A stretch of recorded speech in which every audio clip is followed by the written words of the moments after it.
জীবনে দ্বিতীয়বারের মতো খেলায় নেমে প্রথম হয়ে গেছি।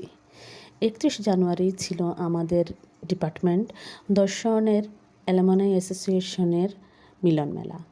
সেখানে সারাটা দিন আমরা খুবই মজা করেছি। খেলাধুলা ছিল, বাচ্চাদের জন্য ছিল, আমাদের জন্য ছিল, পুরুষ নারী সবাই মিলে আমরা খুবই মজা করেছি।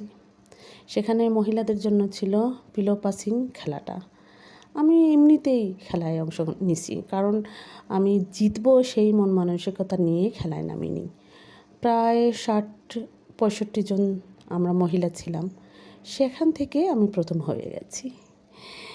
কীভাবে আসলে ওইটা কোনো ধরনের ছিল না যে আমি প্রথম হব বা আমি জিতবো, দ্বিতীয় হব, তৃতীয় হব, এই ধরনের কোনো কিছু আমার মাথায় ছিল না। এই গিফট হলো গিয়ে প্রথম পুরস্কার। এটা একটা ইলেকট্রিক কেটল, খুবই ভালো। ধন্যবাদ সবাইকে, আমার যারা যারা এই খেলায় অংশ নিয়েছেন তাদের।